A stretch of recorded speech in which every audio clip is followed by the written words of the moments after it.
Hello everyone and very good evening. Welcome to the class and let's start with the process. So today in the class what we are going to do, we are going to read waves. Done wave को पढ़ेंगे हम लोग. This is the last chapter of class 11th. So let's get started. We will start with the very basic और उसके बाद हम लोग धीरे धीरे और सारे concepts को पढ़ेंगे. ठीक है? तो चलो इस टॉपिक में हमें पढ़ना क्या क्या है. हमें पहले तो ये हम जानेंगे कि वेव होता क्या है. So we will read wave motion. उसके बाद we will read principle of superposition जिसका यूज क्लास 12th में भी होगा. Reflection of waves, standing wave and normal modes, beats and Doppler effect. So हमें बहुत सारी चीजें पढ़नी है इसमें. चलो बेसिक से स्टार्ट करते हैं. सो वेव है क्या. Done. So very first thing, wave को हम लोग डे टू डे लाइफ में देखते हैं. जैसे अलार्म क्लॉक. अलार्म क्लॉक जब रिंग करता है तो क्या साउंड्स आते हैं. Done. And this sound is what, sound is a wave, जिसको हम क्या बोलेंगे, साउंड वेव. सिंपल. डन. उसके बाद जब तुम लोग टेलीविजन देखते हो, ये टेलीविजन जो देख रहे हो, टेलीविजन का क्या होता है, एक एंटीना होता है. एंटीना पे जो भी चीज तुम देख रहे हो वो वेव के फॉर्म में पहले फॉर्म यहाँ पे फॉल करता है. ठीक है. और उसके बाद ही हमें चीजें दिखाई देती है या सुनाई देती है. Done. So this wave falling on the antenna, इसको हम लोग रेडियो वेव्स कहते हैं. ठीक है. अगेन इसको 12th क्लास में इसका मेंशन है. अगेन तुम कोई चीज को देख पाते हो, क्यों देख पा रहे हो, because of the presence of light. Light भी क्या है, वेव है. Done. This is also your word, light wave. So हमारा सराउंडिंग वेव से काफी ज्यादा भरा हुआ है. डन. तो चलो वेव है क्या ये देखते हैं. Now wave is a disturbance. Disturbance का मतलब क्या होता है, डिस्टर्बेंस का मतलब कह सकते हो एनर्जी. सो वेव क्या है, वेव एक तरह की एनर्जी है दैट ट्रांसफर्स और like energy is the disturbance that transfers energy from place to place. So you can say in short, wave is what, wave is simply a energy getting transferred. Okay. So यहाँ पे अगर ध्यान से देखो, ये जो diagram दिख रहा है, यहाँ पे हो क्या रहा है, यहाँ पे एक पर्टिकुलर एटम था. ठीक है. एटम को तुमने क्या किया, डिस्टर्ब किया. सो तुमने उसे डिस्टर्बेंस दिया. डिस्टर्ब करने का मतलब, अगर यहाँ पे सपोज कर लो कोई आदमी खड़ा है. ठीक है. उस आदमी को तुमने क्या दिया, धक्का दिया, और यहाँ पे पानी है. डन. तो तुम जब धक्का दे रहे हो तो तुम क्या एनर्जी लगा रहे हो. सो तुमने इस पर्सन को एनर्जी दिया, ये पर्सन पानी में गिरा, और जैसे ही वो पर्सन पानी में गिरेगा क्या होगा, वाटर जो करंट्स होंगे, वो वाटर का कुछ ऐसे ऐसे करंट्स फॉर्म होगा, पानी ऐसे ऐसे ऐसे होगा, या आवाज भी आएगी. So whatever energy you gave, वो एनर्जी क्या जनरेट किया, वाटर वेव्स या साउंड वेव भी कह सकते हो. Then so many thing is happening. यहाँ पे क्या हो रहा है कि इस एटम को, ये जो पर्टिकुलर एटम था, इसको हमने क्या किया, डिस्टर्ब किया, इसको हमने एनर्जी दिया. अब इसको अगर एनर्जी दिया तो ये जो एटम है जिसको तुमने एनर्जी दिया, वो क्या करेगा, वाइब्रेट करेगा एनर्जी लेने के बाद. और जब वो वाइब्रेट करेगा तो वो, उसके पास में भी एक एटम है, और अगर ये ऐसे ऐसे वाइब्रेट कर रहा है तो वो एनर्जी वो इसको भी ट्रांसफर करेगा, और जब ये वाइब्रेट करेगा तो इधर भी ट्रांसफर होगा. Same thing is happening here. अब तुम यहाँ पे सोच रहे होगे कि ये जो एटम्स है उसका ऐसे डिस्प्लेसमेंट क्यों हो रहा है, क्योंकि हमने जो यहाँ पे डिस्टर्बेंस दिया है ना, वो इस शेप का दिया है. और इसमें काफी ज्यादा टेक्निकल वर्ड्स है, तो धीरे धीरे तुम लोगों को ये फ्रेंडली लगेगा. सो इस पल्स, इस वेव, इस शेप एनर्जी को क्या बोलते हैं, पल्स बोलते हैं इसको. ठीक है. सो हमने यहाँ पे इस एटम को डिस्टर्बेंस दिया इस शेप का. सो एनर्जी इस शेप का है, इसीलिए हर एटम का जो डिस्टर्बेंस हो रहा है, जो डिस्प्लेसमेंट हो रहा है, वो भी इस शेप में हो रहा है. डन. और ये एनर्जी यहाँ पे दिया गया और ट्रैवल कहाँ तक कर रहा है, यहाँ तक, यहाँ तक, यहाँ तक, यहाँ पहुंच गया. तो फाइनली जो इस पॉइंट पे एटम था, उसको तुमने इस शेप का एनर्जी दिया, वो ऊपर की तरफ उठा, और वो एनर्जी ट्रांसफर करके इस एटम को दिया, और ये एटम भी देखो एंड पे कहाँ जा रहा है, ऐसे उठ रहा है. डन. सो काइंड ऑफ ये समझाने का तरीका है कि वेव क्या है, एक डिस्टर्बेंस है, एनर्जी है, which will get transferred from one place to another. So this is wave. आगे हम लोग बहुत चीजें पढ़ेंगे. So the wave is passed from left to right here. Left से right कहाँ जा रहा है wave? पास हो रहा है from particle to particle. But the particle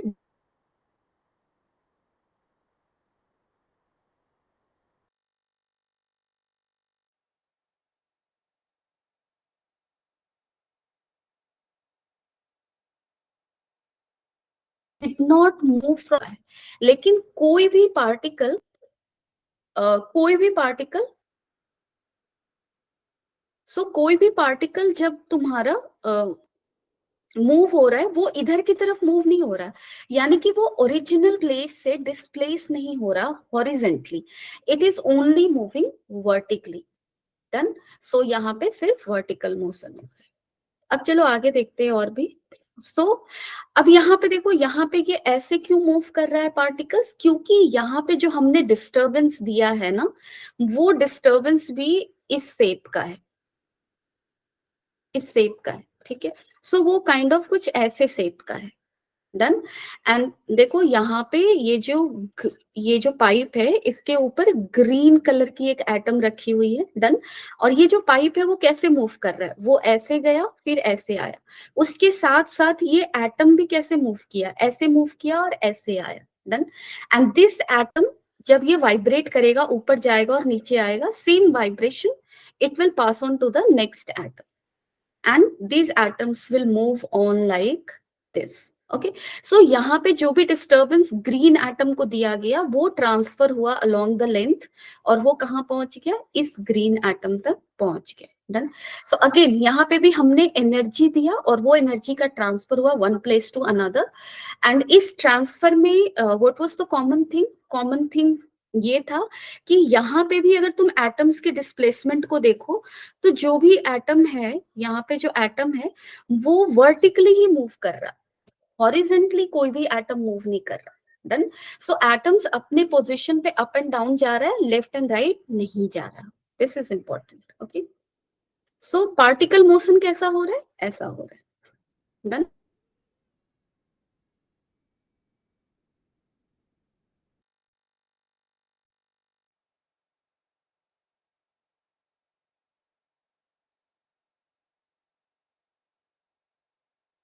energy कैसे ट्रैवल तक डिस्टरबेंस पहुंच गया, इसका मतलब इसका मतलब क्या हुआ, इसका मतलब ये हुआ कि डिस्टरबेंस यहाँ से यहाँ तक पहुंचा, it means disturbance travelled in this direction. And particle का मोशन कैसे हुआ, पार्टिकल का मोशन कुछ अप एंड डाउन ऐसे हुआ. ठीक है, क्लियर है. चलो डन है. Anyone having any doubt, you can type in the comment section. ठीक है. अगर कोई डाउट है तो you can type in the comment section, otherwise we will move ahead.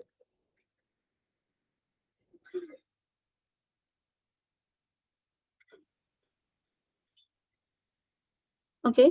So wave transfers energy only, no mass is transfer. तो अभी तक हमने क्या सीखा, हमने ये सीखा कि जो वेव है वो एनर्जी का ट्रांसफर है एक जगह से दूसरी जगह, ना कि मास का ट्रांसफर.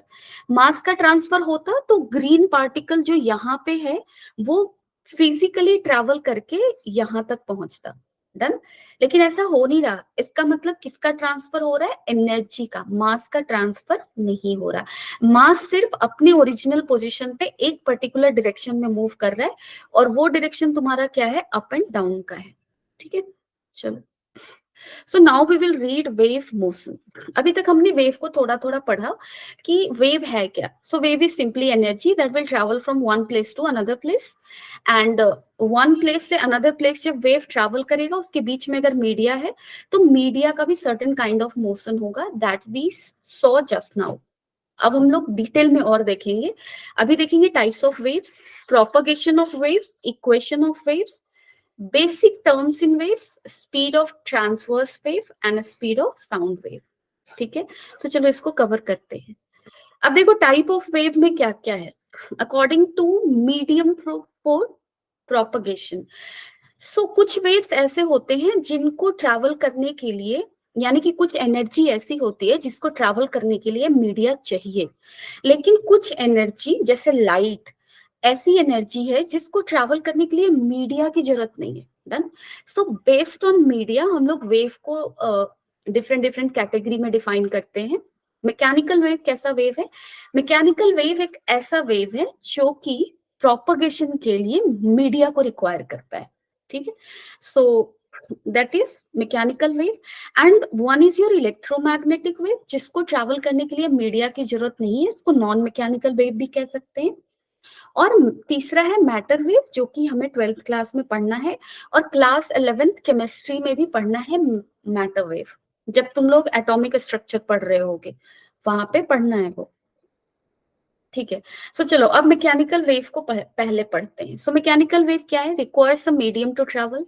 इसके लिए मीडियम की रिक्वायरमेंट है, first thing. Second thing, obviously medium required means it can't travel in vacuum. Example क्या है? वेव ऑन स्ट्रिंग, जैसे हमने अभी अभी जो भी डिस्कशन में किया, वहां पे एक स्ट्रिंग था, स्ट्रिंग के इस पॉइंट को डिस्टर्ब किया गया था, यानी कि एक वेव दिया गया था, and that traveled along this string. So string wave requires a string to travel. So wave on a string, wave on water surface, sound wave and seismic wave. Okay, so sound wave को भी sound को भी travel करने के लिए media की जरूरत होती है। अगर दो इंसान वैक्यूम में खड़े हैं तो वो एक दूसरे को नहीं सुन सकते, ठीक है। So these are facts. Done. चलो, सो यहाँ पे देखो, वेव ऑन स्ट्रिंग मीन्स इस स्ट्रिंग पे जो वेव हमने जनरेट किया था, वेव स्ट्रिंग के एक एंड को डिस्टर्ब किया था, है ना। और जैसे ये अगर एक स्ट्रिंग है ना, इसके इस एंड को तुम ऐसे ऐसे कर दो, तो जो ऐसे तुमने किया, कुछ एनर्जी लगाया, same energy will get transfer throughout the length to the another end. So wave on string. Water surface पे जो वेव है, देखो वाटर का एक ड्रॉप गिरा वाटर पे, तो यहाँ पे वेव वाटर करंट्स जनरेट हो रहे हैं, जिसको वाटर वेव्स कह सकते हैं। डन। एंड सिमिलरली साइस्मिक वेव, जो अर्थक्वेक का वेव होता है, उस अर्थक्वेक क्यों होता है? क्योंकि अंदर के प्लेट्स में डिस्टरबेंस होता है, और उस डिस्टरबेंस की वजह से, वो भी एक एनर्जी है, चीजें क्या होती है, टूट जाती है, बिखर जाती है। So this kind of wave that is साइस्मिक wave, उसके लिए भी, उसको ट्रैवल करने के लिए भी किसकी जरूरत है? मीडिया की जरूरत है। डन। नाउ इलेक्ट्रोमैग्नेटिक वेव, जो कि लाइट वेव है। लाइट को हम लोग क्या कहते हैं? इसको हम लोग डिटेल में 12th क्लास में पढ़ेंगे। सो इलेक्ट्रोमैग्नेटिक वेव, लाइट वेव, एक इलेक्ट्रोमैग्नेटिक वेव है। अब इलेक्ट्रोमैग्नेटिक वेव, इसके नाम को सही से पढ़ो। सो इसके नाम में क्या क्या चीज है, अगर तुम ध्यान से देखो तो इसके नाम में इलेक्ट्रो है, इसके नाम में मैग्नेटिक है, और वेव है, ठीक है। इलेक्ट्रो मतलब इलेक्ट्रिक फील्ड से रिलेटेड। सो इस वेव में इलेक्ट्रिक फील्ड होता है। मैग्नेटिक मतलब मैग्नेटिक फील्ड से रिलेटेड है ये। सो इस वेव में क्या क्या होगा? इलेक्ट्रिक फील्ड होगा और मैग्नेटिक फील्ड होंगे, ठीक है। ये दोनों ही फील्ड होगा यहाँ पे। और इलेक्ट्रिक और मैग्नेटिक फील्ड होंगे। डन। ये तो बेसिक नेम से हमें समझ में आया। दूसरी चीज, इलेक्ट्रोमैग्नेटिक वेव जो है तुम्हारा, उसको ट्रैवल करने के लिए कोई मीडिया की जरूरत नहीं है, ठीक है। क्योंकि तुम खुद सोचो, अगर मीडिया की जरूरत होती तो क्या होता? सन से हम तक लाइट पहुंच रहा है, और सन से हमारे बीच की डिस्टेंस बहुत ज्यादा है, बीच में बहुत ज्यादा वैक्यूम है, स्टिल सनलाइट पहुंच रहा है। इसका मतलब क्या हुआ? इसका सिंपल मतलब है कि light can travels even in vacuum. So light is what? Electromagnetic wave. So it doesn't require media to travel. अब देखो, electromagnetic wave can travel through anything, be it air, a solid material और vacuum. Media हो तो भी चलेगा, नहीं हो तो भी चलेगा। अब ये इलेक्ट्रोमैग्नेटिक वेव कुछ ऐसा दिखाया गया है, कंफ्यूजिंग लग रहा होगा। मैंने बोला इलेक्ट्रोमैग्नेटिक वेव में इलेक्ट्रिक फील्ड होता है, मैग्नेटिक फील्ड होता है। डन। और ये दोनों फील्ड एक दूसरे से क्या होंगे? परपेंडिकुलर होंगे, ठीक है। जैसे यहाँ पे देख लो, जो ग्रीन, सॉरी, जो ब्लू एरोज दिख रहे हैं ना, वो इलेक्ट्रिक फील्ड का एरो है। और अगर मैं ब्लू एरो को सही से दिखाऊं, अगर मैं इसे एक्स एक्सिस बनाऊं और इसे वाई एक्सिस बनाऊं, तो कह सकते हैं कि इलेक्ट्रिक फील्ड ऐसा है अलोंग एक्स एक्सिस, ठीक है। और मैग्नेटिक फील्ड भी ऐसा है अलोंग वाई एक्सिस। कहने का मतलब कि इलेक्ट्रिक फील्ड और मैग्नेटिक फील्ड एक दूसरे से क्या है, परपेंडिकुलर है, दोनों के बीच का एंगल कितना है, 90 डिग्री। तुम इस डायग्राम में भी ध्यान से देखो, एक चीज पे फोकस करो, कोई भी ब्लू एरो को ले लो और कोई भी रेड एरो को साथ साथ लो और देखो उन दोनों के बीच का एंगल क्या है। जैसे यहाँ पे ही आप देख लो, यहाँ पे तो ये है इधर और एक इधर, इन दोनों के बीच का एंगल कितना दिख रहा है, 90 degree. So this is information, याद रखना है कि इलेक्ट्रोमैग्नेटिक वेव में इलेक्ट्रिक फील्ड होता है, मैग्नेटिक फील्ड होता है, ठीक है, such that electric field is perpendicular to magnetic field. और क्या है, और देखो ये लाइट ट्रेवल किधर कर रहा है, ये लाइट ट्रेवल इधर कर रहा है, ठीक है।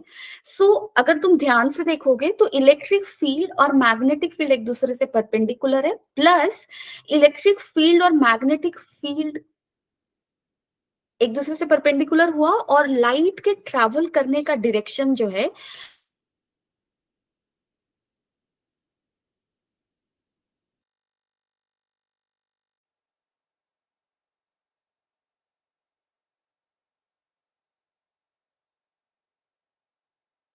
वो इलेक्ट्रिक फील्ड और मैग्नेटिक डायरेक्शन होगा, इधर होगा, जेड एक्सिस की तरफ होगा, ठीक है। So this is the direction of propagation of light, okay. So this is like this, अगर इधर मैग्नेटिक फील्ड है, इधर इलेक्ट्रिक फील्ड है, तो इधर वेव क्या कर रहा है, इधर लाइट के ट्रैवल करने का डायरेक्शन है। So all this three will be perpendicular to each other, ये तीनों आपस में क्या होंगे, परपेंडिकुलर होंगे। This is the property of electromagnetic wave, ठीक है। इलेक्ट्रोमैग्नेटिक वेव हम लोगों को 12th में भी पूरा नहीं पढ़ना, वहां भी इतना ही पढ़ना है, बस फैक्ट याद रखने हैं, ठीक है। Now what is matter wave, matter wave होता है कि कोई भी मैटर ले लो, जैसे इलेक्ट्रॉन, प्रोटॉन, जो सब एटॉमिक पार्टिकल्स है, जो एटम के अंदर पार्टिकल्स पाए जाते हैं, जैसे इलेक्ट्रॉन, प्रोटॉन, न्यूट्रॉन, ठीक है, या फिर एटम ले लो, मॉलिक्यूल ले लो, इन इनके मोशन से जो रिलेटेड वेव होता है, अभी शायद तुम लोगों को समझ में नहीं आ रहा होगा, क्योंकि ये हमें 12th क्लास में पढ़ना है कि अगर एक इलेक्ट्रॉन है, ठीक है, इस इलेक्ट्रॉन को तुमने सर्टेन वेलोसिटी दी, ठीक है, सो इलेक्ट्रॉन क्या करने लगा, चलने लगा। सो जब इलेक्ट्रॉन मोशन में होता है तो वो एक वेव जनरेट करता है, और सिंस ये इलेक्ट्रॉन जनरेटेड वेव है, इलेक्ट्रॉन एक मैटर है, ठीक है, इसलिए इस वेव को क्या बोलेंगे, मैटर वेव। कहने का मतलब कि हमारे सराउंडिंग में जितने भी मैटर्स हैं, उसके मोशन से रिलेटेड जो भी वेव है उसको क्या बोलते हैं, मैटर वेव। अभी के लिए बस इतना याद रखो और कुछ नहीं। और नेचर ऑफ वेव्स, अब देखो हमने क्या क्या प्रोपगेशन के अकॉर्डिंग तो पढ़ लिया, mechanical and non mechanical. Non mechanical means basically electromagnetic wave, ठीक है। अब हम लोग अनदर कैटेगराइजेशन करेंगे नेचर ऑफ वेव्स का, एक होता है लॉन्गिट्यूडनल वेव, एक होता है ट्रांसवर्स वेव। अगेन ये ट्रांसवर्स वेव जो है ये मैकेनिकल भी हो सकता है, इलेक्ट्रोमैग्नेटिक भी हो सकता है।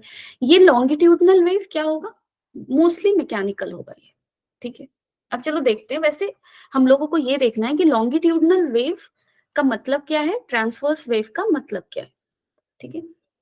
सो यहाँ पे ध्यान से देखो, पहला वेव को ट्रांसवर्स वेव कहा गया और दूसरे वेव को लॉन्गिट्यूडनल वेव कहा गया। अब मैं इसको तुम लोगों को क्लियरली समझाती हूँ। जैसे सपोज कर लो मैंने यहाँ पे कुछ कुछ एटम्स रख दिए, ठीक है, जो दो एटम के बीच का स्पेस दिख रहा है ना, इसके बीच में भी एटम्स होंगे, क्योंकि एटम के बीच का स्पेस क्या होता है, बहुत कम होता है ना, लेकिन मैंने ऐसे ड्रॉ किया है सो दैट तुम लोग एटम्स को सही से देख पाओ। स्पेस उनके बीच नहीं होगा, जो कि मेरे डायग्राम में है, ऐसा दिख रहा है, ठीक है। अब ये एटम्स ऐसे लाई कर रहे हैं, सपोज करो यहाँ पे मैंने एक एनर्जी दिया इसको, ठीक है, यानी कि एक वेव दिया, डिस्टर्बेंस दिया, यानी कि इस एटम को मैंने डिस्टर्ब किया, डन। और अगर ये एटम ऐसे मूव किया और डिस्टरबेंस को इधर ट्रांसफर कर दिया, मतलब ये भी एटम ऐसे ऐसे इस डायरेक्शन में मूव किया, ये भी ऐसे मूव किया होगा, ये भी ऐसे, ये भी ऐसे, और डिस्टरबेंस आगे की तरफ जा रहा है, यानी कि पार्टिकल का motion perpendicular to the direction of motion of disturbance है ना। वेव किधर ट्रेवल कर रहा है, इधर, पार्टिकल का डिस्प्लेसमेंट किधर हुआ था, इधर। सो इन दोनों के बीच का एंगल क्या है, 90 डिग्री। ऐसे वेव्स को क्या कहते हैं, ट्रांसवर्स वेव कहते हैं, यानी कि क्लास के स्टार्टिंग में मैंने जो भी डिस्कशन किया था, जो भी वेव मैं बता रही थी, वो कैसा वेव था? ट्रांसवर्स वेव था, क्योंकि वहां पे पार्टिकल का डिस्प्लेसमेंट कैसे हो रहा था? Up and down. और डिस्टर्बेंस ट्रेवल कैसे कर रहा था?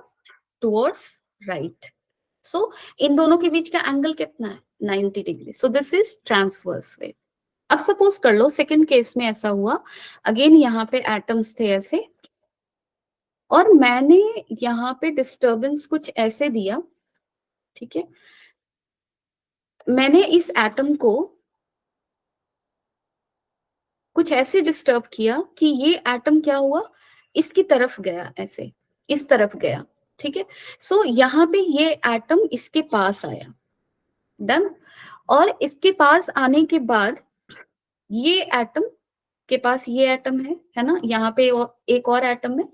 मेरे कहने का मतलब ये है कि सेकेंड लॉन्गिट्यूडनल वेव के केस में हमने फर्स्ट एटम को डिस्टरबेंस दिया, उस डिस्टरबेंस की वजह से वो इधर की तरफ चला, और जब वो इधर की तरफ चल रहा है उस ड्यूरेशन में वो क्या करेगा, जो भी उसको डिस्टरबेंस मिला था वो उस डिस्टरबेंस को नेक्स्ट एटम को ट्रांसफर करेगा, फिर ये नेक्स्ट इसको करेगा, ये इसको करेगा, ये इसको, इस तरह से डिस्टरबेंस भी इधर की तरफ ट्रेवल हुआ और पार्टिकल्स का मोशन भी इधर की तरफ ही हुआ, दोनों सेम डायरेक्शन में हो रहा है। ऐसे वेव को हम क्या बोलते हैं? Longitudinal wave. सो सिंपल है। ट्रांसवर्स वेव में क्या होता है? पार्टिकल का motion is perpendicular to the direction of wave, ठीक है? जिस डायरेक्शन में वेव ट्रेवल कर रहा है उस डायरेक्शन से परपेंडिकुलर पार्टिकल का मोशन होगा, दैट इज ट्रांसवर्स वेव, जैसे वेव ऑन स्ट्रिंग हमने देखा था। और लॉन्गिट्यूडनल वेव में क्या होगा? डिस्टरबेंस अगर राइट डायरेक्शन में जा रहा है तो पार्टिकल का मोशन भी राइट डायरेक्शन में होगा। यानी कि इस केस में, फर्स्ट केस में पार्टिकल का मोशन कैसे हुआ था? ऐसे एरो था। इस केस में पार्टिकल का मोशन ऐसे होगा, यानी कि वो इधर जाएगा फिर वापस इधर आ जाएगा, पहले ऐसे जाएगा पार्टिकल, फिर अपने ओरिजिनल पोजीशन पे आएगा, बट वो थोड़े टाइम के लिए इधर ट्रैवल करेगा। So this is happening in longitudinal wave. इसका एग्जांपल क्या है? Sound wave. साउंड वेव कैसा वेव होता है? लॉन्गिट्यूडनल वेव होता है। Again this is also a mechanical wave, depending on it requires media to travel, ठीक है?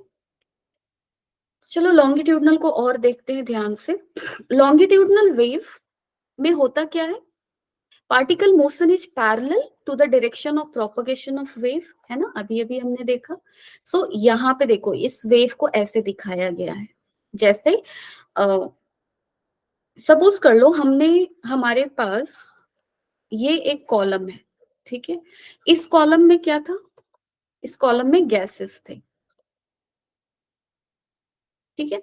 और यहाँ पे हमने क्या किया? एक पिस्टन लगा हुआ है, कोई भी एक ऐसी चीज है, इस पे हमने फोर्स लगाया। अगर हम इस पे फोर्स लगाएंगे तो ये वाला जो पार्ट है वो अंदर की तरफ पुश करेगा गैसेस को, और गैस को जब पुश करेगा तो वो गैस आपस में ऐसे कंप्रेस होंगे, जैसे देखो ये अभी ऐसे हो रहा है, कंप्रेस हुआ और फिर वापस से ये इधर आ जाएगा। कहने का मतलब कि हमने इस पिस्टन को एक ऐसा वेव दिया, इस पिस्टन को एक ऐसा एनर्जी दिया जिसकी वजह से ये थोड़ा अंदर जाएगा और फिर वापस वो इधर आ जाएगा, ठीक है? सो हमने इस पिस्टन को ऐसी एनर्जी दी थी। अब पिस्टन क्या करेगा? वो किससे कांटेक्ट में है? गैस से कांटेक्ट में है, तो वो गैस को सेम एनर्जी ट्रांसफर करेगा, यानी कि उस एनर्जी ट्रांसफर की वजह से गैस पहले कॉम्प्रेस होगा, है ना, क्योंकि ये इधर आया था। जैसे ही पिस्टन इधर आएगा गैस कॉम्प्रेस होगा, है ना, और जब ये पिस्टन इधर की तरफ जाने लगेगा तब गैस तुम्हारा क्या हो जाएगा? कॉम्प्रेशन के स्टेट से हटेगा और उस स्टेट को कहते हैं रेयरफैक्शन, डन। सो एक बार ऐसा सिचुएशन होगा कि हाई डेंसिटी बन रहा है अभी, और देखो जब ये इधर जा रहा है तो यहाँ पे देखो अब लो डेंसिटी बन रहा है, फिर से हाई डेंसिटी बनेगा, फिर से लो डेंसिटी बनेगा, और ये हाई लो डेंसिटी इधर की तरफ भी ट्रांसफर होगा। सो this is longitudinal wave. So in longitudinal wave जो तुम्हारा पार्टिकल का मोशन है वो भी कुछ ऐसे ऐसे हो रहा है ना, और वेव भी इधर की तरफ ट्रांसफर कर रहा है। So this is longitudinal wave. अब देखो यहाँ पे कॉम्प्रेशन रेयरफैक्शन यूज हुआ होगा। कॉम्प्रेशन क्या होता है? Forward motion of particle pushes molecules horizontally and creates high pressure, this is known as compression. यहाँ पे अगर हमने, जैसे मैंने बोला, अगर हमने पिस्टन को एक ऐसी एनर्जी दी जिसकी वजह से ये पिस्टन इधर जाएगा पहले, फिर वापस इधर आएगा और इधर जाएगा।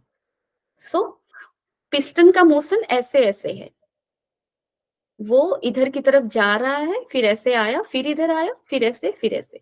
सो पिस्टन के एडजेसेंट में जो भी मॉलिक्यूल्स हैं वो भी सेम मोशन में जाएंगे, एंड वो मॉलिक्यूल्स उस मोशन को नेक्स्ट मॉलिक्यूल को ट्रांसफर करेगा, यानी कि हाई प्रेशर इधर कम्युनिकेट होगा और लो प्रेशर इधर क्रिएट हुआ, फिर से यहाँ पे लो प्रेशर क्रिएट होगा, हाई प्रेशर इधर ट्रेवल किया।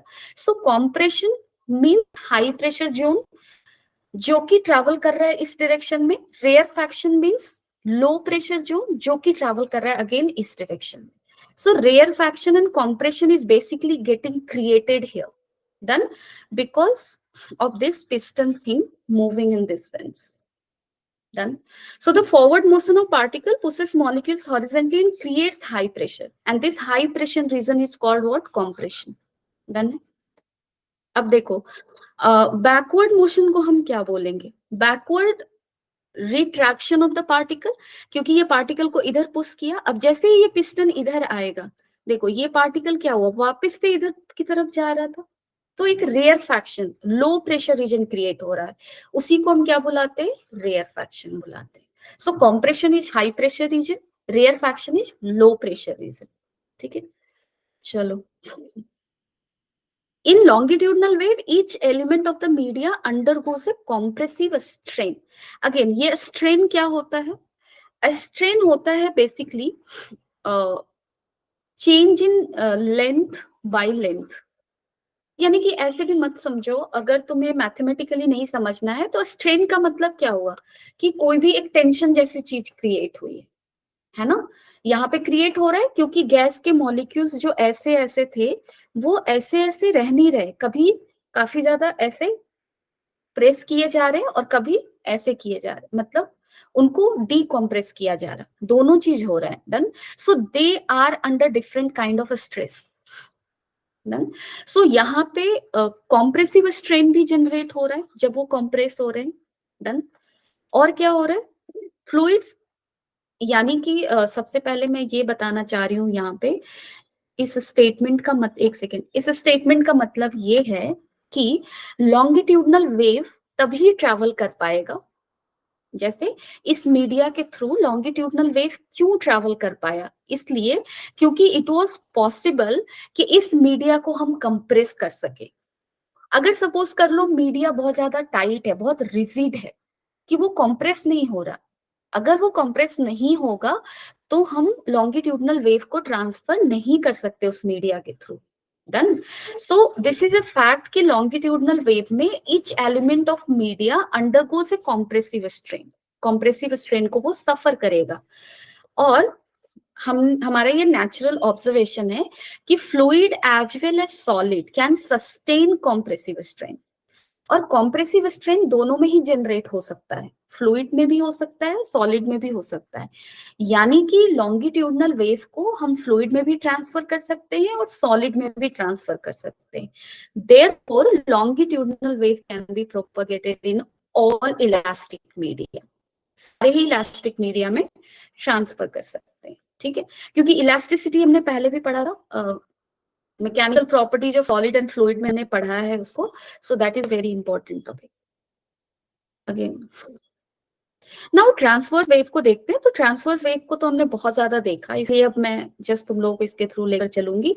सो in transverse wave what happens, particle motion is normal to the direction of propagation of wave, जैसे कि इस एग्जांपल में हो रहा था, है ना, पार्टिकल ऐसे इस लाइन के अलोंग ऐसे ऐसे मूव कर रहा है और वेव इधर की तरफ डिस्टर्बेंस ट्रैवल कर रहा है, तभी तो सारे एटम ऐसे ऐसे ट्रैवल करवा रहे हैं, है ना, क्योंकि एनर्जी इस डायरेक्शन में जा रहा है। So this is a transverse wave. अब देखो ट्रांसवर्स वेव में क्या क्या चीजें हैं। सो ट्रांसवर्स वेव कुछ ऐसा दिख रहा था, यहाँ पे दो पॉइंट है, एक क्रेस्ट है एक ट्रफ है। सो क्रेस्ट किसको कह रहे हैं? क्रेस्ट कह रहे हैं इसको, जैसे अगर यहाँ पे मैं ऐसे बना दूं इसको, ठीक है। सो यहाँ सपोज कर लो ये पार्टिकल था, मीडिया का ये पार्टिकल था, और ये पार्टिकल किधर जाएगा, मैक्सिमम अपवर्ड डायरेक्शन में इधर यहाँ तक जाएगा, और मैक्सिमम सॉरी पार्टिकल को हमें यहाँ ना लेकर, ओके एक सेकेंड रुको, डायग्राम सही से बनाऊंगा नहीं तो कंफ्यूजन होगा। ऐसे कुछ एक्सिस बना लो, ठीक है, ये एक्सिस है। सो पार्टिकल यहाँ था, डन। ये पार्टिकल मैक्सिमम ऊपर इतना जाएगा और नीचे मिनिमम कितना जाएगा, यहाँ तक। सो मैक्सिमम अपवर्ड डायरेक्शन में वो जहां तक जाएगा उस पॉइंट को बुलाते हैं क्रेस्ट, और मिनिमम वो बॉटम तक कहाँ जाएगा उस पॉइंट को क्या बुलाते हैं, ट्रफ। ठीक है। सो अगर तुम लोग ऐसा सोच रहे हो कि इस पॉइंट पे तो ट्रफ दिख नहीं रहा, डन। सो क्या हर पॉइंट के लिए हर पार्टिकल ट्रफ पे नहीं पहुंचेगा, डेफिनेटली पहुंचेगा। देखो वेव को ना बहुत सही से समझने का जरूरत है, एक बार पिक्टोरियली तुम लोग समझ गए ना वेव को, तो it will be very easy to tackle things ahead, क्योंकि उसके बाद तो सिर्फ मैथमेटिक्स है, नथिंग एल्स। एक्चुअली क्या है ना, जैसे तुमने यहाँ पे डिस्टरबेंस कुछ ऐसे दिया, ठीक है, ये जो डायग्राम दिख रहा है ये है एट एनी टाइम टी, जैसे वेव ऐसे ऐसे ट्रैवल कर रहा है, ठीक है, और तुमने फोटो लिया कोई भी टी टाइम पे, तो तुम्हें वो फोटो ऐसा दिखा, डन। अनदर कोई टाइम में फोटो लोगे तो हो सकता है ये वाला इस पॉइंट पे वेव तुम्हें कहाँ दिखे, ऐसे दिखे, ऐसे, डन, समझ रहे हो। ये जो पर्टिकुलर स्नैपशॉट है ना, वो किसी एक मोमेंट का है, उस मोमेंट पे हमारा ये पार्टिकल कहाँ है, यहाँ है। किसी और समय पे तुम फोटो खींचोगे उसके मोशन का, तो हो सकता है तुम्हें ये पार्टिकल यहाँ दिखे, ठीक है, हो सकता है वो यहाँ दिखे, कहीं भी दिख सकता है, done. So every particle along this string will go up like this, down like this. Up like this मतलब वो यहाँ भी कभी होगा, किसी टाइम पे यहाँ, किसी टाइम पे यहाँ, किसी पे यहाँ, फिर वो धीरे धीरे नीचे आएगा और फिर इधर की तरफ जाएगा, इधर जाएगा, इधर, यहाँ पे मैक्सिमम तक ट्रफ, फिर से वो नीचे की तरफ बढ़ेगा, यहाँ यहाँ यहाँ यहाँ और यहाँ।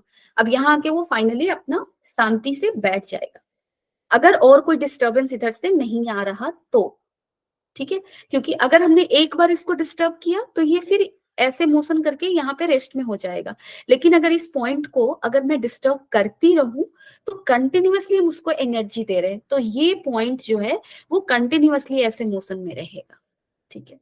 और सारे पॉइंट्स का मोशन का जब स्नैपशॉट लोगे तो वो वेव ऐसा दिख रहा है, समझ रहे हो।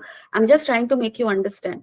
सो ट्रांसवर्स वेव में क्या हो रहा है, दो पॉइंट से, क्रेस्ट एंड ट्रफ। क्रेस्ट क्या है, पॉजिटिव डायरेक्शन में maximum displacement of the particle, trough क्या है, नेगेटिव डायरेक्शन में maximum displacement of the particle. So these are crest and these are troughs. Okay. So in transverse wave, each element of the medium undergoes a shearing strain. अब यहाँ पे कौन सा strain था, longitudinal wave में कौन सा स्ट्रेन था, कॉम्प्रेसिव, क्योंकि पार्टिकल्स कॉम्प्रेस हो रहे थे, डन। और इस केस में ट्रांसवर्स वेव में पार्टिकल के साथ क्या हो रहा है, पार्टिकल बेसिकली यहाँ पे सीयरिंग स्ट्रेन में जाएगा। तुम लोगों को मैंने पढ़ाया था कि जब सपोज कर लो ऐसा सिलेंडर है, इस पे जब फोर्स हम ऐसे लगाते थे तो ये कुछ इस तरफ ऐसे जाता था, ऐसे। तो दिस, सॉरी ये मैंने ऊपर बना दिया, एक सेकेंड। सीयरिंग स्ट्रेन सबको याद है ना। यहाँ पे देखो ऐसे है, ये ऐसे, ठीक है। सीयर स्ट्रेन में क्या होता है, हम लोग जो स्ट्रेन, जो स्ट्रेस देते हैं, जो फोर्स देते हैं, वो क्या होता है, पैरेलल टू द एरिया। ये देखो यहाँ पे इस एरिया के हम लोगों ने पैरेलल क्या लगाया, एक फोर्स लगाया, ठीक है। So this is shear strain. And in transverse wave what happens, यहाँ पे जो भी पार्टिकल है उस पार्टिकल को एक शियर फोर्स फील होता है, ठीक है, एक शियर स्ट्रेस फील होता है, और उसकी वजह से एक शियर स्ट्रेन जनरेट होगा, क्योंकि देखो एनर्जी इस डायरेक्शन में ट्रैवल हो रहा है और ये पार्टिकल मूव ऐसे कर रहा है, ठीक है। So kind of shear strain का सिचुएशन जनरेट हो रहा है यहाँ पे, और इसलिए ट्रांसवर्स वेव प्रोपागेट सिर्फ उसी मीडिया में करेगा जो मीडिया शियर स्ट्रेस को क्या कर पाए, टॉलरेट कर पाए। और ये कौन टॉलरेट कर सकता है, सॉलिड, फ्लूइड नहीं कर सकता। ठीक है, done. Shear strain can't be sustained in fluid, it can only be sustained in solid. So transverse wave जो है वो तुम्हारा फ्लूइड में ट्रैवल नहीं करेगा, वो सिर्फ कहाँ ट्रैवल करेगा, सॉलिड्स में। ठीक, this is one important thing. Now we will read propagation of mechanical wave, यानी कि वो वेव जिसको मीडिया की जरूरत है। डन। सो अब हम लोग देखेंगे कि वो उन वेव्स का वेलोसिटी क्या होगा मीडियाज में। ठीक है, डन। सो सबसे पहले तो देखो, कोई भी वेव ले लो, ट्रांसवर्स मैकेनिकल वेव लो या लॉन्गिट्यूडनल मैकेनिकल वेव लो, दोनों के में ही इंपॉर्टेंट पॉइंट क्या है, फर्स्ट इलास्टिसिटी। क्योंकि हर हर केस में जो मीडिया का जो पार्टिकल था वो डिस्प्लेस हो रहा है, और डिस्प्लेस होके वो वापस से अपने ओरिजिनल पोजीशन पे आने की टेंडेंसी भी रख रहा था, है ना, वो ऐसे ऐसे मूव कर रहा था सच दैट वो फाइनली अपने ओरिजिनल पोजीशन पे आ रहा था। इसी को तो इलास्टिसिटी कहते हैं। डन। यानी कि वेव को ट्रैवल करने के लिए ये जरूरी है कि वो मीडिया कैसा हो, इलास्टिक हो। ठीक है, so elasticity is very much important. Just give me some seconds.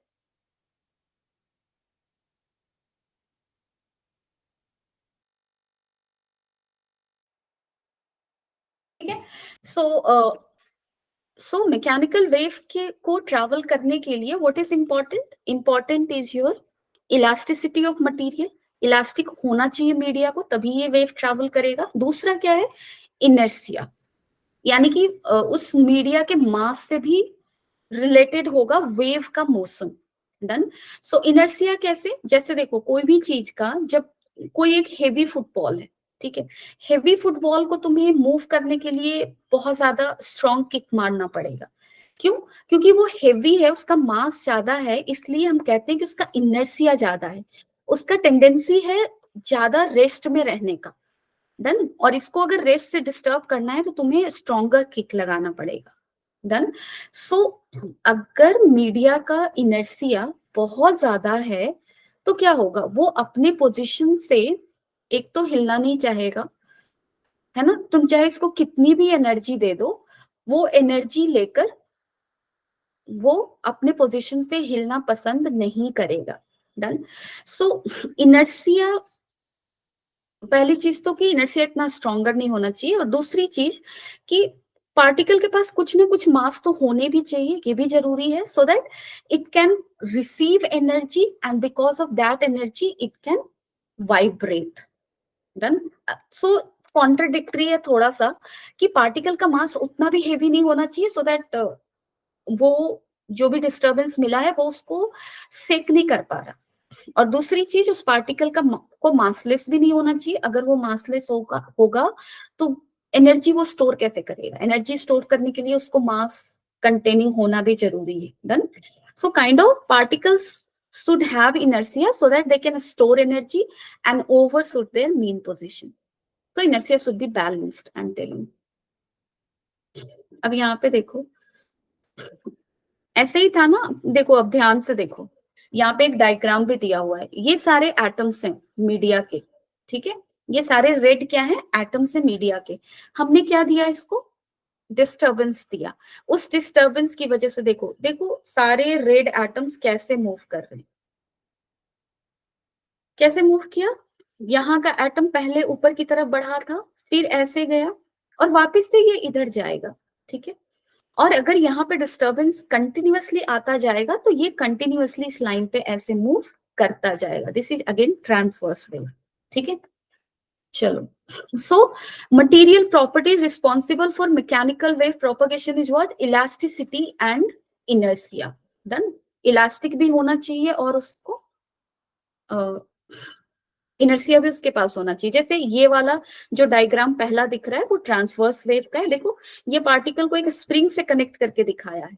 Actually this is just a visualization कि अगर कोई मटेरियल इलास्टिक है मींस स्प्रिंग जैसा बिहेव कर रहा, वो ऐसे इधर जा रहा फिर इधर आ रहा, इधर जा रहा इधर आ रहा।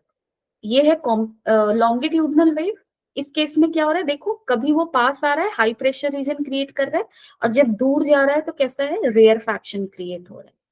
तो अब तक शायद तुम लोगों को थोड़ी अंडरस्टैंडिंग हो गई होगी। Now let's go with basic terms used in waves.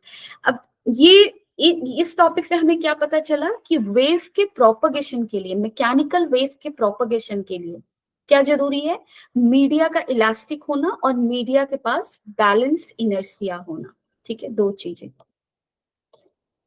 Now amplitude is a term. Amplitude क्या होता है, maximum displacement of the particle. जो क्रेस्ट का पोजीशन था ना, उसका डिस्टेंस, जैसे इस लाइन के अलोंग पार्टिकल क्या है, डिस्ट्रीब्यूटेड है, यानी कि इस लाइन के अलोंग पार्टिकल एटम्स है, यानी कि सपोज कर लो ये स्ट्रिंग है।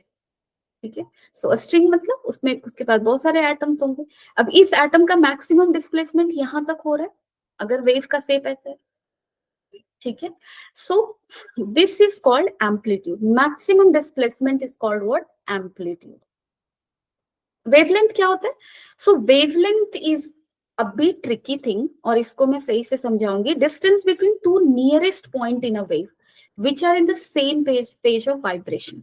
अगेन यहाँ पे ध्यान से देखो, ये कह रहा है same phase of vibration, distance between two nearest points in the same phase of vibration. अब देखो, मैंने वेव का सपोज कर लो, मैं वेव को ऐसे बना रही हूँ। ठीक है, सॉरी मेरी डायग्राम ही बहुत खराब। सपोज कर लो मैंने वेव को कुछ, अगेन ये फोटो मैंने लिया कोई टी टाइम पे, है ना, हर टाइम पे अलग अलग स्नैपशॉट दिखेगा इस स्ट्रिंग का, ये स्ट्रिंग है सपोज कर लो।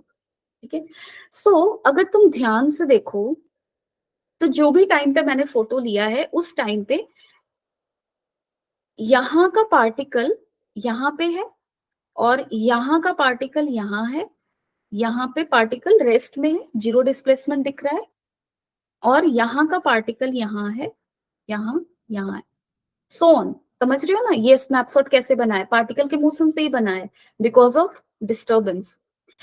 अब देखो, सपोज कर लो मैंने तीन चार पार्टिकल को मैं यहाँ पे एम्फसाइज करूंगी, तो तुम ध्यान से देखना, ये वाले पार्टिकल को देखो, यहाँ का पार्टिकल यहाँ पे होगा। ठीक है, और सिमिलरली तुम यहाँ के पार्टिकल को यहाँ पे देखो, और यहाँ का पार्टिकल यहाँ। अच्छा ठीक है, और चलो यहाँ पे देखते हैं ये पार्टिकल। ठीक है, एक थोड़ा सा मुझे टाइम दो, I am making you understand. Oh my God,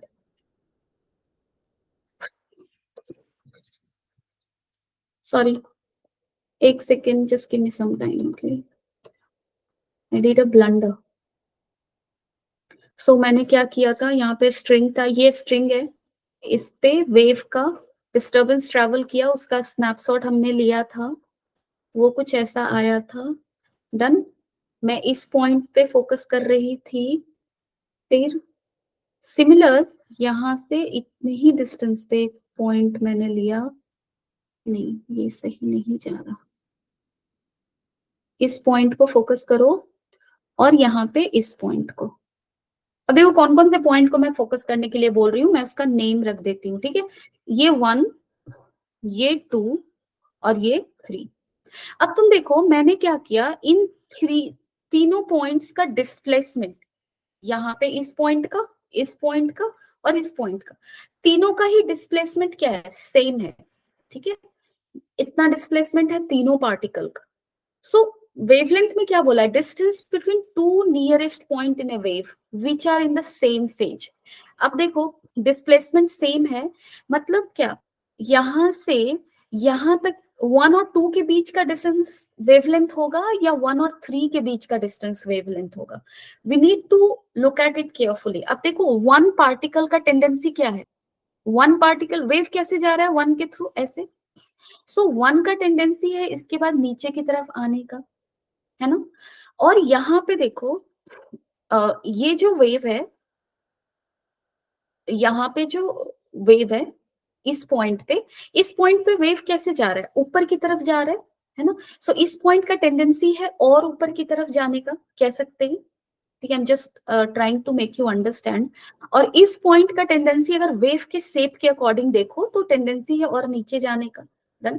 सो ये पॉइंट और 3 पॉइंट तीनों का सर्टेन टाइम पे डिस्प्लेसमेंट सेम है और दोनों का ही टेंडेंसी है नीचे की तरफ आने का।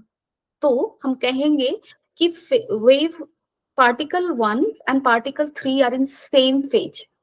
सेम फेज का मतलब समझ रहे हो? सेम फेज का मतलब डिस्प्लेसमेंट सेम होना चाहिए, पहली चीज। दूसरी चीज, उन दोनों का tendency should be same. Which tendency? Tendency अगर पार्टिकल का टेंडेंसी और ऊपर की तरफ जाने का है तो दोनों का ऊपर की तरफ जाने का होना चाहिए, ठीक है। और अगर नीचे की तरफ आने का है तो दोनों का होना चाहिए। और यहाँ पे 1 2 3 तीनों का ही डिस्प्लेसमेंट सेम है, लेकिन 2 का टेंडेंसी ऊपर की तरफ जाने का है, 1 और 3 का टेंडेंसी नीचे की तरफ आने का है। तो इन दोनों के बीच का डिस्टेंस क्या होगा? वेवलेंथ हो, ठीक है। इन शॉर्ट, मैंने कॉन्सेप्चुअली समझाया। अभी देखो, एक वेव को ऐसे ट्रीट करो, ठीक है। सो इस पॉइंट और इस पॉइंट के बीच का एक वेव को कंप्लीटली अगर देखो तो दोनों के बीच का स्टार्टिंग और एंड पॉइंट के बीच के डिस्टेंस को हम क्या बुलाएंगे? वन वेवलेंथ बुलाएंगे, ठीक है। या फिर टू कंजिक्यूटिव क्रस्ट, ये क्रस्ट है, ये क्रस्ट है, टू कंजिक्यूटिव क्रस्ट बीच का भी डिस्टेंस क्या होगा? वेवलेंथ होगा। या फिर टू ऐसे पार्टिकल्स जिनका टेंडेंसी सेम है, जैसे ये और ये, इनके बीच का भी डिस्टेंस क्या होगा? वेवलेंथ। ये सारा क्या है? Wavelength. So wavelength is distance between two nearest point in a wave which are in the same phase. Same phase कहने का मतलब सेम डिस्प्लेसमेंट मेरे टर्म में और सेम टेंडेंसी। टेंडेंसी का मतलब तुम लोग समझ रहे हो मैंने क्या समझा है, ठीक है। चलो, तो this is this. Time period क्या होता है? अगेन टाइम पीरियड क्या है? Time taken to travel exactly one wavelength. So one wavelength को ट्रैवल करने में टाइम लगा। ये वेव से यहाँ तक जब एनर्जी ट्रैवल कर जाएगा, जो कि वन वेवलेंथ है, ठीक है। सो यहाँ से यहाँ तक एनर्जी को ट्रैवल करने में जो टाइम लगेगा उसी को हम क्या बुलाएंगे? Time period. So this is time period. Done. So energy ऐसे ट्रेवल किया, कितना डिस्टेंस? One wavelength. जितने टाइम में करेगा उसको क्या बोलेंगे? One time period. Now what is frequency? Frequency is basically number of oscillation पर सेकेंड। सो अगर तुम देख रहे हो यहाँ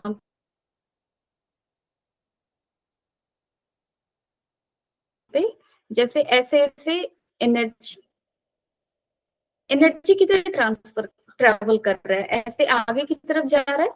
और ये पार्टिकल्स का डिस्प्लेसमेंट का स्नैपशॉट है जो ऐसे साइनोसाइडल दिख रहा है, ठीक है। अब यहाँ पे सपोज कर लो, एक सेकंड का मतलब टाइम यहाँ तक हुआ suppose. So this is your one wave, this is two, this is three and this is four. Suppose कर लो यहाँ तक जब हम वेव पहुंच रहा है तो उसको 1 सेकंड लग रहा है, ठीक है। सो 1 सेकंड में कहां तक पहुंच रहा है? यहाँ तक। और यहाँ तक कितनी वेव पहुंचे? एक ऑक्सीलेशन हुआ है। यहाँ पे कितना ऑक्सीलेशन?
अच्छा,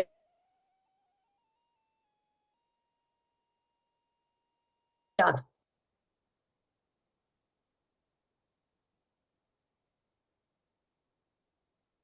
इन शॉर्ट, अगर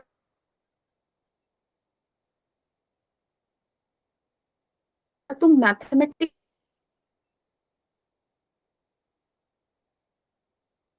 वेव्स में जाओगे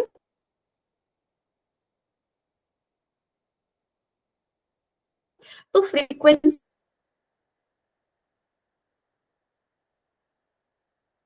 इज व्हाट 1/टाइम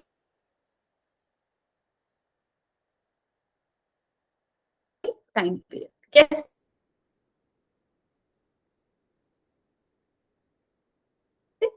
टाइम पीरियड का मतलब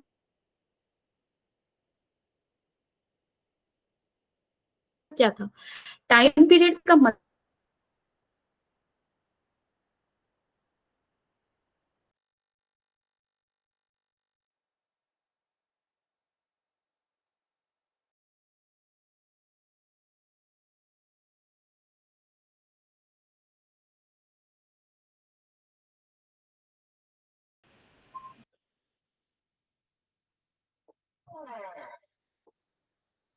okay, so I got disconnected all of a sudden. Okay, let me get that done, huh? So I was at,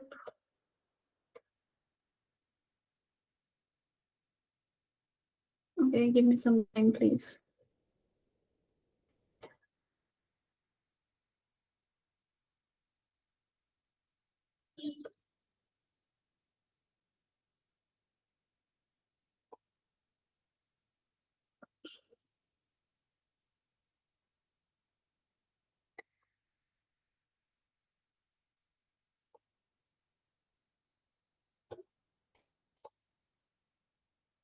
Okay, so this was frequency, right? Now, angular wave number or propagation constant. Done. So what is angular wave number? So this is defined as k equal to 2 pi by lambda. अब ये देखो 2 pi by lambda क्या होता है? जैसे हमने अभी अभी देखा, ऐसा अगर वेव है तो यहाँ से यहाँ के बीच का डिस्टेंस क्या है? लैम्डा। और यहाँ से यहाँ अगर एंगल के टर्म में बात करो, जैसे साइन फंक्शन को याद करो, सो साइन फंक्शन का ग्राफ ऐसा होता है। डन। सो यहाँ से यहाँ का मतलब यहाँ पे 0 डिग्री लेते हैं, यहाँ पे पाई लेते हैं, यहाँ 2 पाई। सो यहाँ से यहाँ एंगल के टर्म में कितना है? 2 पाई। लेंथ के टर्म में कितना है? लैम्डा। एंड दिस के is a constant called wave number and this is defined as 2 pi by lambda. Simple. इसका यूज हम क्या कैसे करेंगे? इसका यूज हम करेंगे एंगल को लेंथ में कन्वर्ट करने के लिए, लेंथ को एंगल में, क्योंकि 2 pi angle means lambda length, 1 radian means lambda by 2 pi length. So if delta theta is the radian angle, then how much length? So just for the conversion purpose, we will be using, it has a significance in wave. So we will see that later also. It is a positive constant. Done. And what is the angular frequency? Omega. So omega is basically 2 pi by t. ये आप लोग पहले भी जानते हो. Done. And 2 pi 1 by t को mu लिख सकते हैं frequency. So 2 pi mu. Now what is the wave speed? So wave speed is what? Measure of the rate at which a disturbance can travel through a media. अब आप यहाँ पे ध्यान से देखो, wave का यहाँ पे अगर disturbance था, वो यहाँ से यहाँ तक पहुंचा, तो कितना लेंथ कवर किया? लैम्डा। कितने टाइम में पहुंचा? टी टाइम पीरियड, क्योंकि यहाँ से यहाँ तक आने का टाइम को भी हम क्या बोलते हैं? टाइम पीरियड बोलते हैं। So velocity we can define, क्योंकि यहाँ से यहाँ तक लेंथ है लैम्डा, टाइम लग रहा है टाइम पीरियड के बराबर। सो वेलोसिटी क्या होगा? Velocity will be length by time, lambda by time period. ठीक है। We can write this also in terms of omega and K. How? जैसे तुम ध्यान से देखो, टी इक्वल टू क्या, ओमेगा इज इक्वल टू क्या होता है? या फिर टी इक्वल टू क्या लिखते हो? 2 पाई बाई ओमेगा लिखते हैं ना। Time period is equal to 2 pi by omega in terms of angular frequency. Done. So this is 2 pi by omega and lambda, lambda को क्या लिखोगे? जैसे अभी अभी हमने देखा k इज इक्वल टू क्या था? 2 pi by lambda. So lambda क्या हो जाएगा? 2 पाई बाई k। पुट कर दो वैल्यूज। v इक्वल टू क्या था? Lambda by t। लैम्डा की जगह क्या रखोगे? 2 पाई बाई k। और t की जगह क्या रखोगे? t की जगह रखोगे 2 pi by omega. So this will become omega by k। So velocity को हम लिख सकते हैं omega by k। Done. In the next class, we will start with equation of wave. So till then, bye bye. Take care. Stay safe. Stay healthy. Keep enjoying. Okay. Bye bye.